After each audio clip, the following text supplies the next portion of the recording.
Хоп. Ще кажеш ли на хората? Чай, че се без това. Без такива ще кажеш ли на хората къде отиваме? Какво става, хора? В момента е 10-11 часа вечерта. Се запитаме към залата. Да, ще направим една вечерна тренировка. На по-спокойно, по-приятна атмосфера. Надяваме се да няма абсолютно никой. Когато има хора в залата, винаги е по-шумно. Ние не искат да бъдат снимани, става по-трудно. Да, става доста по-трудно самия процес. Но в момента може би около 10 градуса навънка. Така че ще ви покажем общо взето как изглежда един джим, който е отворен 24 часа, който може да се отидете да се тренирате вечер, как се влиза, какво използват, понеже аз в България доста малко джимове. В нашия град със сигурност нямаше. Пък в София най-вероятно има, но не са масово в България масова практика, така че ще е интересно и на вас, предполагам. Ще се включим малко по-късно от самия джим.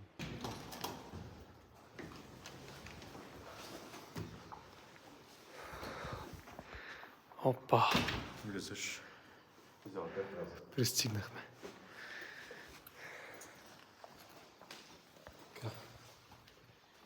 Ето ни нас.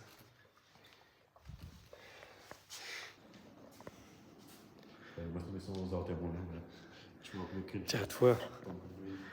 По това време залата е наша. Това е най-якото на тази зала. Най-якото на тази зала е, че идваме... Тя е празна. Да, вечер. Идваме в 11 часа. В момента по-скоро е малко преди 10. Не, малко преди 10 е даже. Идваме в 10 часа.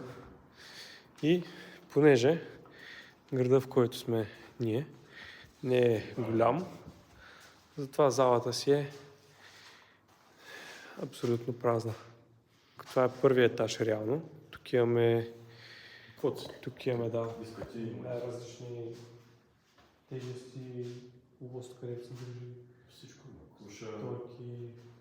Там на тия кабели, където виждате също може да се закачиш и да бягаш с някакво противодействие. Това е пистата. Реално първият етаж е кросфит. Не точно. В смисъл не точно кросфит, по-скоро ориентиране към лека атлетика и бойни спортове заради това. Да, може да се каже. Горе лозовете също си е кросфит. Сега ще ви покажем и горе как е реално. Ама наистина мега яко. Това е като цяло най-големия плюс на това място, освен че е сравнително много самата зала. Изключително яко, изключително приятно за трениране. Това е най-големия плюс на тази зала, реално че тя е отворена 24/7. Сега нямаш как да ви покажем, нали, но пред на вратата мога да ви покажа устройството на тя е с код. Всеки тук се логва в приложението, когато се запише в джима и реално с този код влизаш нали вътре, след което с гривната имаме и такива гривнички и там има едно устройство на бара, на което това се чекираш, влизаш и се разцепваш. И в момента това е най-готиното, че може да си снимаме, може да си правим реално каквото си поискаме. И да се качваме на горния етаж, да ви покажем реално. По-голямата част. Тя е абсолютно същата, реално просто там е ориентирана за силови тренировки. Това тук е диспенсъра, който си наливаме вода. Дай.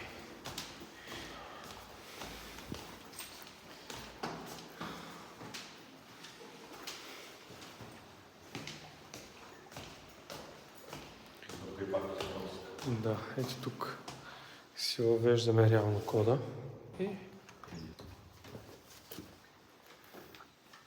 Вау! Празна зала. Какво ще кажеш? По-добре не може да бъде. Влизам и съм център на прожекторите, светлината светва за... Това е най-готиното чувство. Сега ще ви разведа реално тук и с втория етаж. Това тук е централната част, където са дъмбелите. Много приличен набор от дъмбели. Най-тежките мисля, че бяха 40. Да, 40 кг са. Като цяло напълно достатъчно, нали, за по-голямата част от хората, които ще тренират в зала, даже предостатъчно. Единственият минус на залата, което, нали, за мен лично не е минус, тъй като аз не тренирам. Тук е колела, загрявка. Така, тук сме малко в пътеки, само тези двете са там. И реално са такива механични, които просто тръгваш да вървиш върху тях и те, нали, сами се забързват и забавят. Това е загреване. Единственият минус на залата, който обаче аз не го отчитам като минус, е това, че няма машини, освен тези, които вече ви показах ето там за крака. Изключително голямо разнообразие от най-различни принадлежности.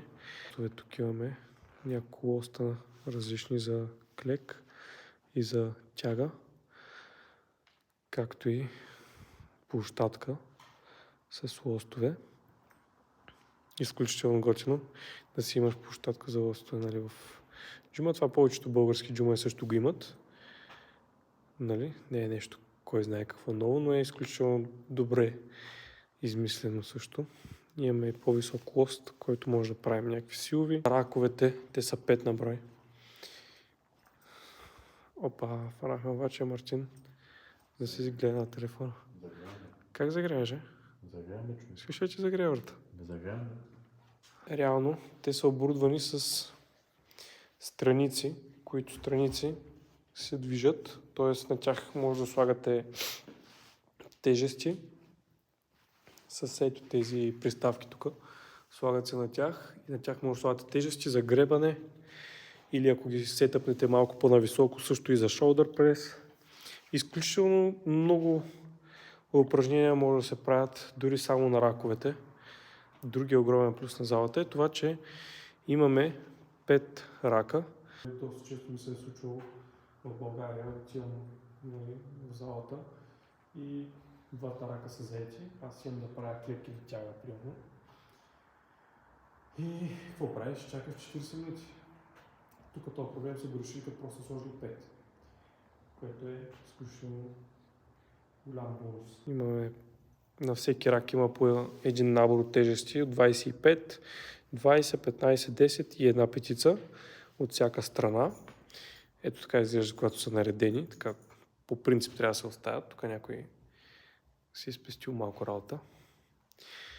И това обаче са малките, които с 0,25 кг слизат чак до 0,5 кг. Това са двете кули. Това е общото залата. Не е никак малка.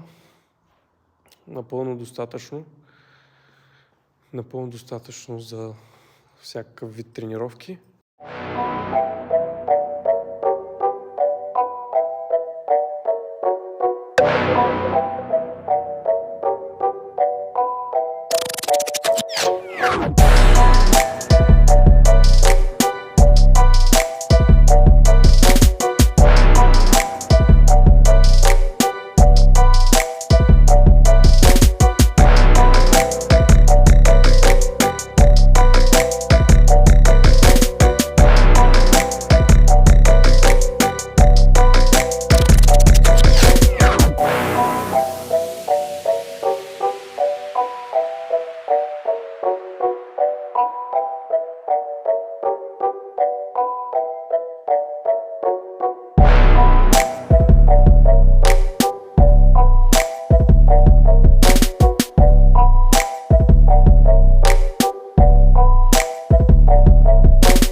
Да кажем накратко, значи добавките, които взимаме са така най-бейсик добавките, мога да кажем в днешно време в фитнес индустрията. Креатин, протеин, витамини. Аз това, което взимам последните няколко седмици е ашваганда, с което обаче още експериментирам. Не съм усетил някаква коренна промяна, някакъв коренен ефект от използването на тази добавка. От кога тренираш? Тренирам фитнес, може би 3-4 години вече. 2,5-3, които мога до някъде знам какво правя. Нали? Иначе бях по-хаотични така тренировки. В момента тренирам на база на това как се чувствам, което ми се прави, го правя без много строго определена програма. Не тренираш с план? Не, горе долу кратко ми се прави. И смятам пак, че ми се получава до някъде, поне при мен. Да, като цяло тренира се на базата на усет, което... Ако не искам се правят набирания, кофички, отивам правя набирания кофички и така, без нещо точно и ясно. Аз пък съм пълната противоположна, в смисъл, аз много обичам да има някакъв ред и пък тренирам, откакто съм започнал фитнеса, нали, все по програма, нали, не мога да кажа, че в смисъл за мен това е по-добрия вариант, за мен лично, на моето тяло. Гледам да си ги структурирам, нали, нещата. Първата програма беше изготвена от инструкторите тук, но в последствие вече започнах сам да си променям, да си добавям, да си махам някои неща, които не ми харесват, някои упражнения. Аз мога да кажа само, че тренирам сериозно в залата от една година. Съответно, винаги преди това съм тренирал, занимавал съм се с най-различни спортове, плувал съм почти 5 години, съм се занимавал с това, като по-малък, разбира се. Другите спортове съответно сме ги тренирали само така любителски. И общо взето, да, аз също съм минал през лостове и така. Да, аз да кажа, че лостове съм кофи бил и така нататък, бая доста време години. сме били. Може би от това пък ни е дало така някаква основа. Издържливост, в момента. сила доста имаш в залата, минеш от лостове към... Да, са значи повече. в рана детска възраст, понеже ние може би на около 10-11 години започнахме, си спомням, така, правили сме някакви, какво точно не помня, набиранки най-вече, кофчики, някакви такива лицеви опори. Нали, може да не е било много, може съответно да звучи, нали, като нещо така нормално, защото Най-бейсик неща за лостове, това сме правили в нали, началото. но все пак мисля, че сме дали така доста стабилна основа, на която в момента да може да градим, когато съответно телата ни, нали, се развили достатъчно. Така че това е обсето в момента, ще се включим малко по-късно.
като няма никой. Ще ви гледам да се получва накрая. Не стана абсолютно перфектна тренировка. Нахвърлихме малко камера на някои неща. Смятам, че е достатъчно да ви покажем каква е самата зала, каква е атмосферата вътре, какви работи могат да се правят. Смятам, че бе неща, бе упражнения показахме. Реално той започна с клек. Аз лежанка, оттам преминахме малко на по-различни упражнения. Аз правих малко рамо и трицепс. Той също премина малко към горна част, понеже нямаме толкова много време в момента. Беше ограничено малко. Беше ограничено времето, малко набързо стана, но пак доста добре се раздвижихме. И общо това ще е от този влог. Сега се прибираме, хапваме, вкарваме нещо. Може би ще вкарам аз един протеинов шейк. И след това сън, възстановяване и така, до следващата тренировка. Така че, това е от нас. Толкова.